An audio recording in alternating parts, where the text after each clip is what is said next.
கர்த்தராகிய இயேசு கிறிஸ்து நாமத்தினால உங்களுக்கு என் அன்பின் வாழ்த்துக்களை தெரிவித்துக் கொள்கிறேன். கர்த்தர் உங்களை ஆசீர்வதிப்பாராக. கர்த்தர் நாம ஸ்தோத்திரம்.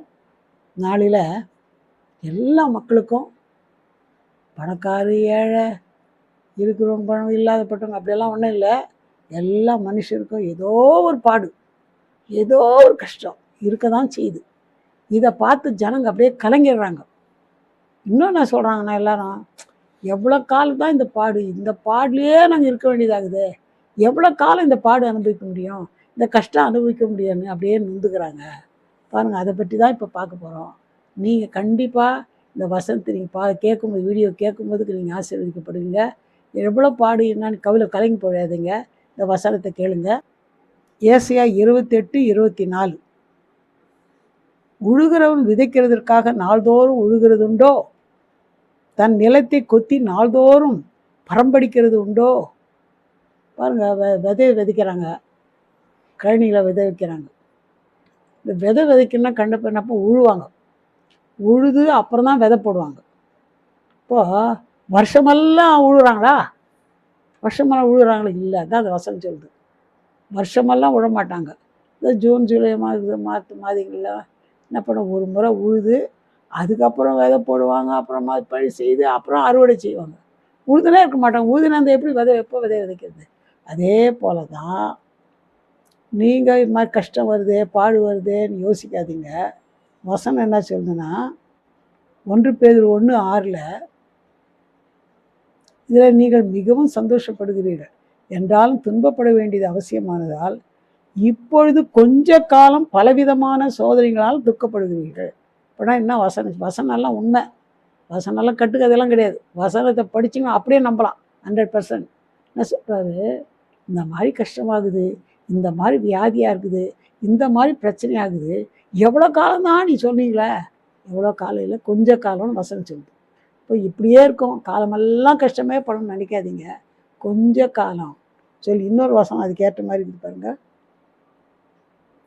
1 பேதுரு 5:10 கிறிஸ்து இயேசுக்குள் நம்மை தமது நித்திய மகிமைக்கு அழைத்தவராய் இருக்கிற சகல கிருபையும் பொருந்திய தேவன் தாமே கொஞ்ச காலம் பாடு அனுபவிக்கிற உங்களை சீர்படுத்தி ஸ்திரப்படுத்தி பலப்படுத்தி நிலைநிறுத்துவாராக. அப்போ பாடு எவ்வளோ நாள்? கொஞ்ச காலம்தான். எப்படி இவ்வளோ கஷ்டம், இது காலமெல்லாம் இப்படி தான் பண்ணணுமா? இப்படி சொல்லாதீங்க. வசனம் சொல்லுது. வசனம் சொன்னால் கரெக்ட். அது என்ன சொல்லுது? கொஞ்ச காலம் பாடு அனுபவிக்கிற உங்களை சீர்படுத்தி ஸ்திரப்படுத்தி பலப்படுத்தி நிலைநிறுத்துவாராக. கொஞ்ச காலம் தான் பாடு, கவலையே படாதீங்க. இப்போது ஏன் பாடுங்க வருது சொன்னால், அது குறிப்பிட்ட காலம்தான் பாடு வரும். பாருங்கள், ஏன் பாடு வருதுன்னு சொல்லும்போது, இந்த எபிரேயரில் நம்ம பார்க்கும்போது, எபிரேயர் 12 5 அன்றியும் என் மகனே, கர்த்தருடைய சிட்சையை அற்பமாக எண்ணாதே, அவரால் கடிந்து கொள்ளும்போது சோர்ந்து போகாதே. சிட்சை என்னத்துக்கு? எப்போ பார் சோதனை, எப்போ பார் வேதனை, இதே எப்போ பார் தண்டனையாக இருக்குதுன்னு யோசிக்காதீங்க.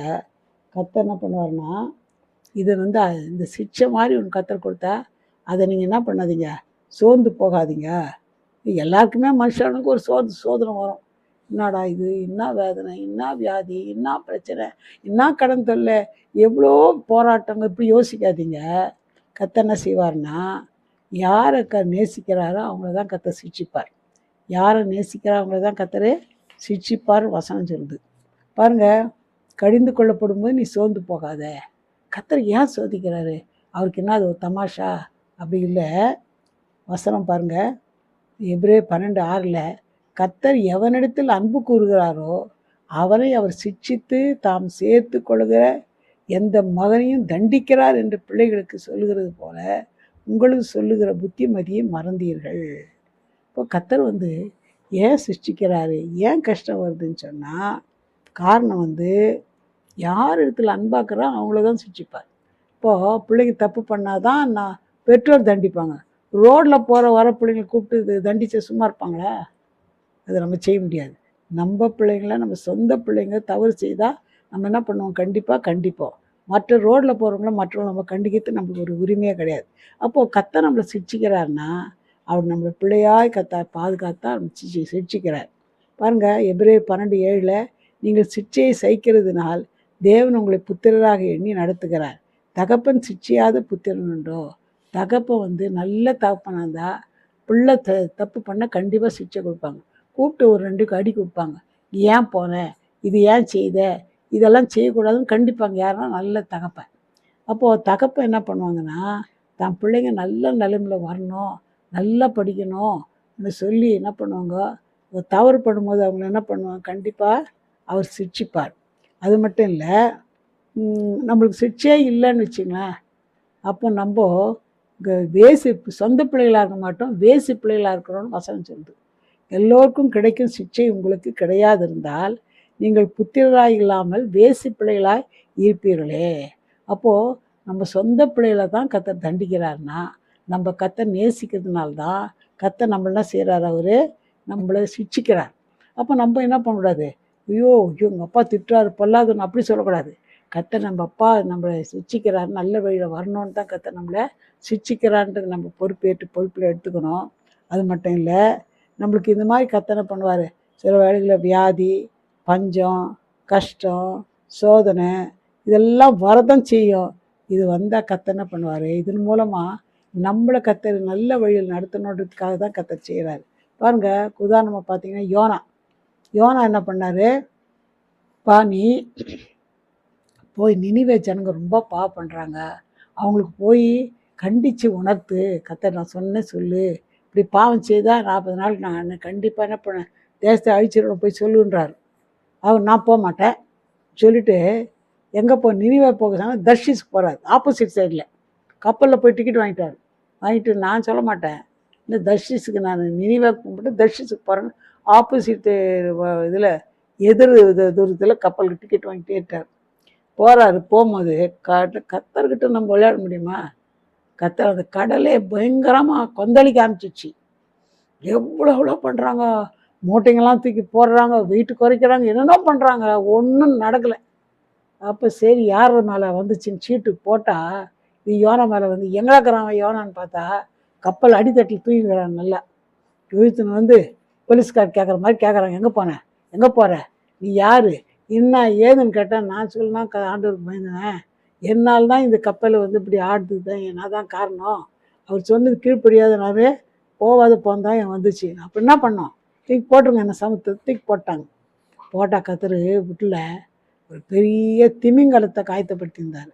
அந்த திமிங்கலம் அப்படியே யோனா விழுங்கிடுச்சு. விழுந்ததும் கப்பல், அதாவது அந்த கடலில் இருக்கிற மீன் வயிற்றில் போய் மன்னிப்பு கேட்டு ஜெபம் பண்ணுறாரு. சரி போவியா, இப்போ நினிவேக்கு போவியா, போகிறேன் ஆண்டவரேன்னு அதுக்கப்புறம் நினிவேக்கு போனார். பாருங்க, அப்படி கீழ்ப்படியாது இருக்கும்போது தான் கர்த்தர் என்ன பண்ணுவார், ஜனங்களை சிட்சிப்பார். அப்போது பிள்ளைங்க சிகரெட் பிடிச்சின்னு போகிறாங்க, ஆனால் இப்போ பெற்றோர் பார்த்து சும்மா இருக்க மாட்டாங்க, கண்டிப்பாங்க. அப்புறம் தகப்பன் கண்டிக்காத புத்தன் இல்லை. அப்போ கர்த்தர் நம்மளை தண்டிக்கிறாருன்னா மனசார நம்ம என்ன பண்ணணும், கர்த்தர்கிட்ட வந்து ஆமாம் நான் செய்கிறேன் கீழ்ப்படிஞ்சு அவர்கிட்ட ஒத்துக்குன்னு அவர் நம்ம செய்கிற தவறுலேருந்து வெளியில் வரணும், முறுமுறுக்கக்கூடாது. இதுதான் கர்த்தர் நம்மளுக்கு எதிர்பார்க்குறார்.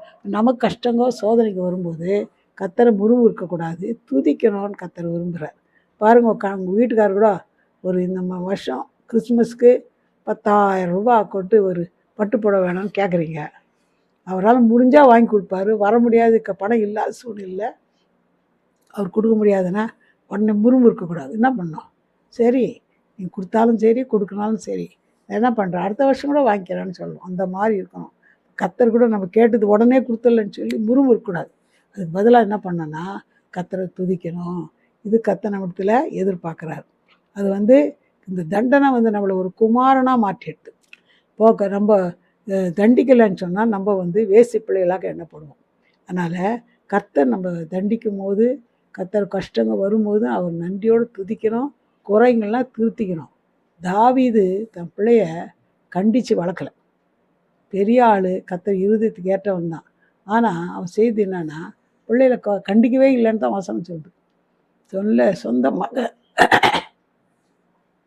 அவனை தப்பு செய்தால் கண்டிக்கவே இல்லை. அதே மாதிரி ஏலி கூட தன் பிள்ளைகளை கண்டித்து வளர்க்கவே இல்லை. அப்போது நம்ம என்ன செய்யக்கூடாதுன்னா, நம்ம பெற்றோர் பிள்ளைங்களை தண்டித்து கண்டித்து வளர்க்கணும். நம்ம அப்போ பெற்றோர் கீழ்ப்படிது போல் கர்த்தர் கூட சில சோதனைங்க, சில காரியங்கள், வியாதி, வேதனை ஏதோ பஞ்சம் ஏதோ ஒன்று வரவிச்சா நம்ம உடனடியாக போய் நாங்கள் செய்ய தவறுன்னு சொல்லிட்டு ஒத்துக்குன்னு நம்ம என்ன பண்ணோம், அவருக்கு பயந்து நம்ம ஜீவிக்கிறோம். எப்படி அப்பாவுக்கு எப்படி பயப்படுறோம், அது தவறுக்கு நம்ம பயந்து ஜீவிக்கணும்னு கர்த்தர் நம்மளை எதிர்பார்க்குறாரு. இப்போ எதுக்காக தண்டிக்கிறாருன்னா, நாம் பரலோகத்துக்கு வாரிசுகளாக மாற்றணும்னு சொல்லிட்டு கர்த்தர் விரும்புகிறார். பாருங்கள், எபிரேயர் 12:9 அன்றியும் நம்முடைய சரீரத்தின் தகப்பன்மார்கள் நம்மை சிட்சிக்கும் போது அவர்களுக்கு நாம் அஞ்சி நடந்திருக்க நாம் பிழைக்கத்தக்கதாக ஆவிகளின் பிதாவுக்கு வெகு அதிகமாய் அடுங்கி நடக்க வேண்டும் அல்லவா. இப்போது நம்ம கண்டிப்பாக இதெல்லாம் அப்படியே விட மாட்டார் கர்த்தர், பனிஷ்மெண்ட்டே கொடுத்துருக்க மாட்டார். கண்டிப்பாக நம்ம பரலோகத்துக்கு எப்படி நம்ம நல்ல பிள்ளைகளை வாழணும்னு சொல்லிட்டு தகப்பன் தண்டிக்கிறது போல் நம்ம பரலோகத்துக்கு உடைய பிள்ளைகளாக மாறணுன்றதுக்காக தான் கர்த்தர் என்ன பண்ணுறாரு, நம்மளுக்கு சில சிக்ஷை கொஞ்ச நாள் தான். அது பாருங்கள், இந்த 12ஆம் அதிகாரம் எபிரேயர் 12:10 அவர்கள் தங்களுக்கு நலமென்று தோன்றுகிறபடி கொஞ்ச காலம் சிட்சித்தார்கள், இவரோ தம்முடைய பரிசுத்தத்துக்கு நாம் பங்குள்ளாகும் பொருட்டு நம்முடைய பிரயோஜனத்துக்காகவே நம்மை சிட்சிக்கிறார். இப்போ கர்த்தர் இதெல்லாம் நன்மைக்கு தான். இந்த பாடு இப்படியே இருக்குன்னு யோசிக்காதீங்க. நம்ம என்ன தப்பு பண்ணால் உடனே என்ன பண்ணோம், கர்த்தர்ட்ட வந்து அதை கண்டிப்பாக மன்னிப்பு கேட்டு அவத்தரோடு ஒப்புரவாயிடணும். தப்பு தான்ப்பா, அதனால தான் இந்த மாதிரி சொல்லும்போது கர்த்தர் நம்மளை ஆசீர்வதிப்பார். பாருங்கள், எபிரேயர் 12:11 எந்த சிட்சையும் தற்காலத்தில் சந்தோஷமாய் காணாமல் துக்கமாய் காணும், ஆகிலும் பிற்காலத்தில் அதில் பழகினவர்களுக்கு அது நீதியான சமாதான பலனை தரும்.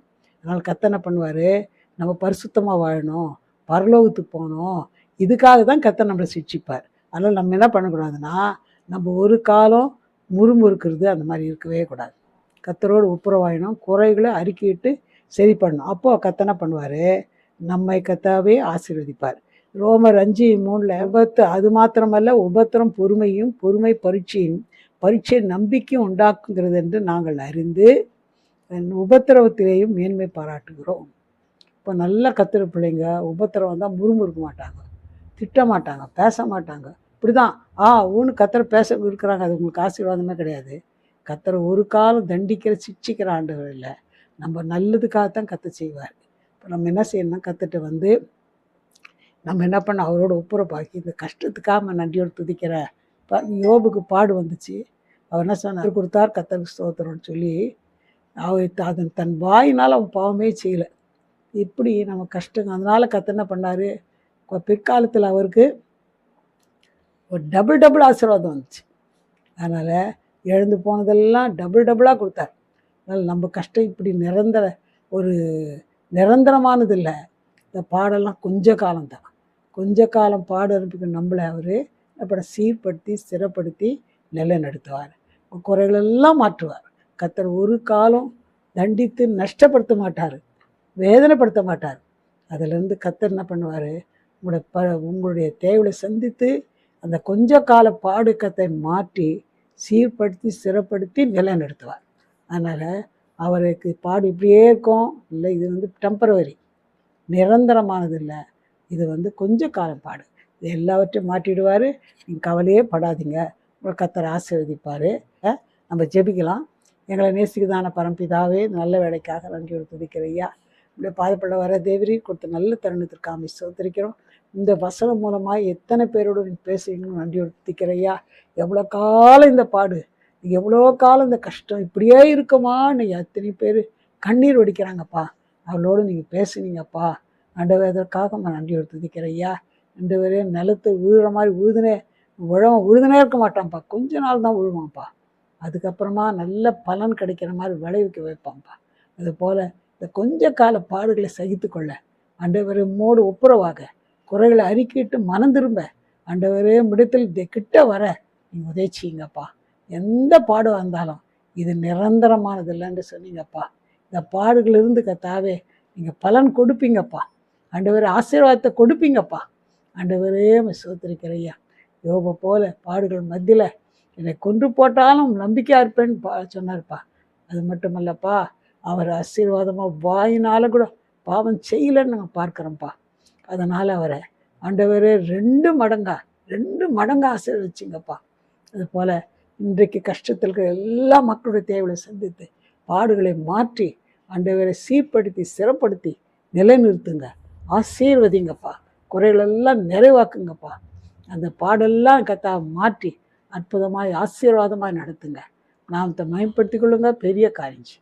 இயேசுவின் நாமத்தில் ஜெபம் கேளும் பிதாவே, ஆமென். செய்தி உங்களுக்கு ஆசீர்வாதமாக இருக்குமானா மற்றவர்களுக்கு நீங்கள் ஷேர் பண்ணுங்கள். கர்த்தர் உங்களை ஆசீர்வதிப்பாராக. கர்த்தர் நாம சொல்கிறோம்.